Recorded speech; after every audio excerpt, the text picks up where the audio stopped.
Assalamualaikum warahmatullahi wabarakatuh. Di pertemuan kita kali ini kita akan membahas salah satu pemodelan dari UML, yakni activity diagram. Nah, apa sih activity diagram itu? Jadi activity diagram di sini adalah diagram yang akan menjelaskan aktivitas-aktivitas yang dilakukan oleh pengguna sistem dengan sistem itu sendiri. Jadi melalui diagram ini akan digambarkan interaksi-interaksi apa saja yang dilakukan oleh pengguna sistem maupun sistem itu sendiri atau perangkat lunak yang akan dibuat. Oke, kita langsung masuk di proses pembuatannya. Untuk membuat activity diagram, di sini kita akan menggambarkan aktivitas-aktivitas dari pengguna sistem itu. Tentu di sini kita akan membuat aktivitas yang dilakukan oleh mahasiswa. Nah, aktivitas di sini itu dibagi lagi aktivitas apa. Nah, di sini kita akan coba membuat aktiviti diagram untuk login ya. Oke, untuk mahasiswa ya. Oke, di sini kita copy lagi. Jadi ini kita perbesar ya.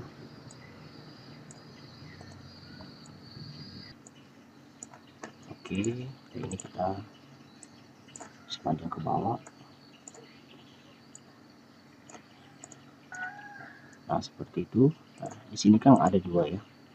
Di sini ada dua, di sini untuk mahasiswa dan di sini untuk sistem. Ya. Oke, yang pertama di sini kita buatkan. Di sini kita akan memulai dulu dengan menggunakan simbol seperti ini. Kita perkecil ya, kita akan memulai. Nah, apa yang dilakukan oleh mahasiswa? Yang pertama, kita pakai yang ini ya.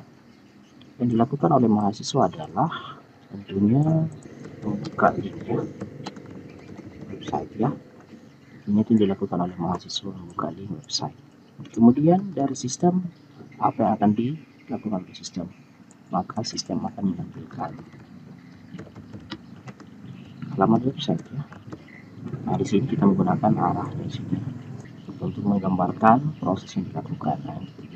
Nah, di sini kita tekan kontrol saja, kemudian kita arahkan ke bawah. Nah, di sini dari mahasiswa akan mengarah ke sistemnya. Kita arahkan seperti ini ya. Oke, jadi sudah ada dua proses ya, di mana mahasiswa membuka link dan sistem akan menampilkan halaman website. Selanjutnya di sini dari mahasiswa membuka halaman login. Nah, di sini kita pakaikan arah seperti ini. Setelah membuka link, sistem akan menampilkan halaman website dan mahasiswa akan membuka halaman login untuk masuk ke sistem ya. Selanjutnya sistem akan menampilkan halaman login ya. Di sini mahasiswa akan klik halaman login ya. Klik halaman login. Sini menampilkan halaman login ya. Menampilkan halaman login. Nah, seperti itu. Kita kontrol. Nah, kemudian setelah itu dari halaman login maka mahasiswa akan memasukkan username dan password. Ini kita pakai arah seperti ini. Nah, di sini dari sistem tentunya akan ada konfirmasi ya. Konfirmasi password ya. Konfirmasi password ya.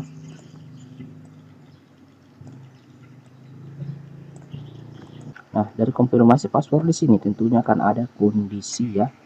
Nah, kondisi di sini kita pakai simbol seperti ini. Kondisinya kita arahkan ke bawah dulu. Nah, di sini ada kondisi. Jika password yang dimasukkan salah, maka dia akan kembali ke halaman login ya. Nah, di sini kita arahkan kembali ke sini.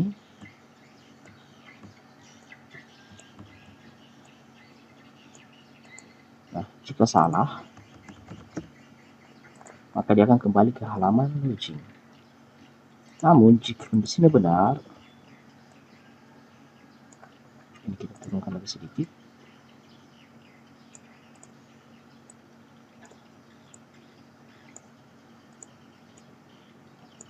Kondisinya benar, maka dia akan masuk ke halaman website dan prosesnya selesai.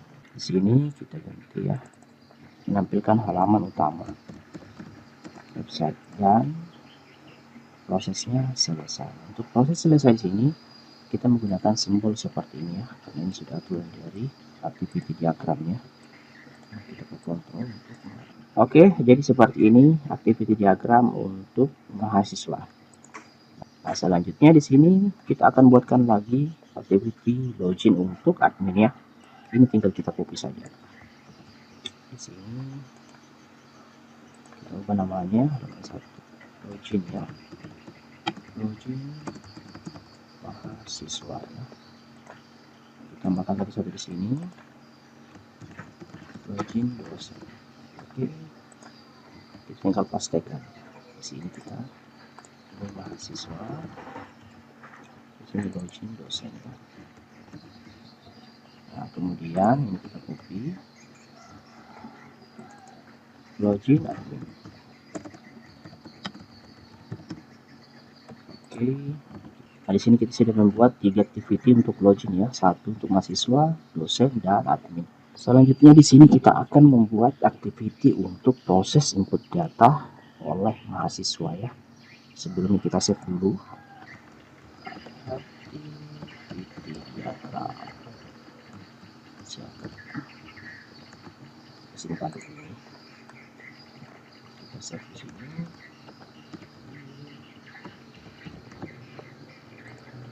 Oke, seperti itu. Kemudian kita tambahkan lagi satu di sini, yakni input data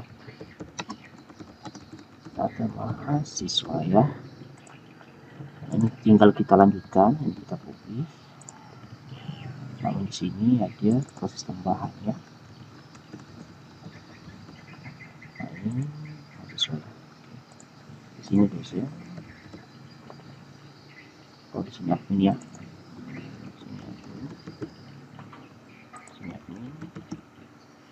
Dan di sini dosen. Oke, seperti itu. Kembali ke sini. Nah, ini kita akan seperti ini, masih panjang lagi karena akan melanjutkan proses dari halaman login ya. Nah, setelah itu ini kita hapus dulu. Nah, ini kita perbesar lagi, sedikit. Kita lanjutkan proses halaman login untuk input data ya. Ini kita ganti input data ya, mahasiswa. Seperti itu.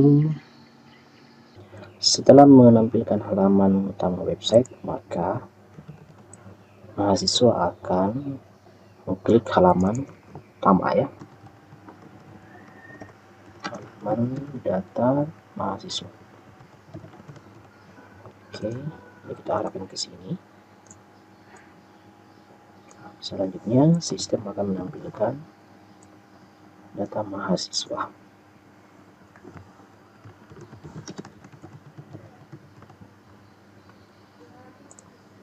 Kita arahkan seperti ini. Oke, selanjutnya setelah menampilkan data mahasiswa, maka mahasiswa akan menginput data. Data ya. Oke, kita arahkan seperti ini. Setelah itu sistem akan menyimpan data. Simpan data ya. Nah, luar seperti itu. Nah, dalam proses simpan data di sini akan ada kondisi. Ya, jika datanya berhasil, maka dia akan menampilkan data yang sudah terinput. Namun jika proses simpannya gagal, maka dia akan kembali ke form data mahasiswa. Ini kita copy kondisinya di sini. Ini ada kondisi ya. Ini kita arahkan ke bawah dulu.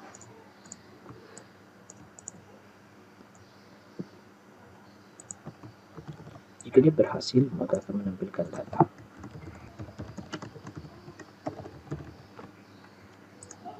Ini kita arahkan ke bawah. Dia berhasil, dia akan menampilkan menampilkan data. Namun jika gagal, dia akan kembali ke data mahasiswa ya. Nah, seperti itu.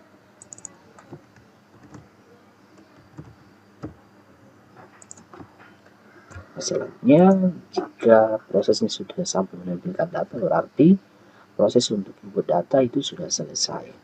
Untuk simbol selesai di sini kita pakai simbol N ya. Oke, seperti itu. Nah, oke, jadi seperti itu untuk proses simpan data ya. Jadi kita sudah detailkan seperti apa aktivitas untuk simpan data dari mahasiswa. Nah, untuk input data di sini semua harus digambarkan ya. Dari mahasiswa, kemudian dari dosen juga, kemudian dari admin juga seperti itu. Jadi semua pengguna dari sistem itu harus digambarkan aktiviti yang dilakukan melalui diagram ini. Selanjutnya kita akan membuat lagi aktiviti untuk ubah data ya. Mahasiswa. Untuk ubah data hampir sama dengan input data, hanya saja di sini akan ada sedikit perubahan. Kita coba scroll ke bawah, menampilkan halaman utama, pilih data mahasiswa. Nah, dari data mahasiswa di sini, setelah ada, di sini kita mengubah ya. Kemudian prosesnya simpan dan selesai. Jadi seperti itu untuk ubah data. Jadi hampir sama dengan input data ya. Kemudian ini kita copy lagi, kita buat lagi satu, yakni cari data mahasiswa ya. Ini kita ubah dari data ya. Sini kita cari, nah di sini ada sedikit perubahan lagi. Halaman utama, klik data mahasiswa, menampilkan data mahasiswa ya. Selanjutnya di sini mencari data. Cari data ya. Nah, sistem akan menampilkan data. Ini langsung ke sini saja. Ini kita hapus, kita hapus ya. Jadi langsung ketika datanya dicari, maka sistem akan menampilkan data. Nah, hanya seperti itu untuk cari data saja ya. Jadi dia lebih simpel ya.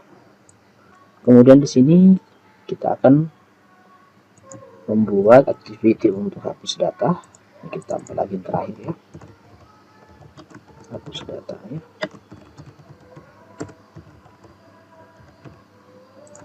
Ini kita pastikan kembali, hapus data ya. Di sini kita tinggal ubah sedikit. Nah, untuk menghapus data tentunya kita perlu mencari datanya dulu, data yang akan kita hapus ya. Ini tinggal kita lanjutkan dari form hapus data, ini kita hapus, ini kita perpanjang ke bawah ya. Ini kita juga hapus, ini kita copy. Hapus data di sini kita lanjutkan. Setelah menampilkan data, mahasiswa akan menghapus data. Setelah data yang dicari akan dihapus, sistem menampilkan data, maka mahasiswa akan menghapus data. Nah, seperti itu. Di sini sistem akan menampilkan kembali data yang sudah dihapus. Nah, di sini menampilkan perubahan data. Nah, seperti itu. Perubahan data di sini adalah data yang sudah dihapus ya. Maka datanya akan berubah dan prosesnya selesai. Kita besar sedikit. Nah, oke, jadi seperti itu untuk activity diagram bagi mahasiswa. Jadi ini hanya satu aktor saja ya, atau satu pengguna dari sistem itu. Untuk activity dosen dan admin juga harus digambarkan seperti ini. Namun di sini sebagai contoh saya hanya membuat activity diagram untuk mahasiswa saja. Oke, saya kira cukup untuk materi kita kali ini tentang pembahasan activity diagram. Silakan teman-teman praktekkan di rumah. Saya kira ucapan. Assalamualaikum warahmatullahi wabarakatuh.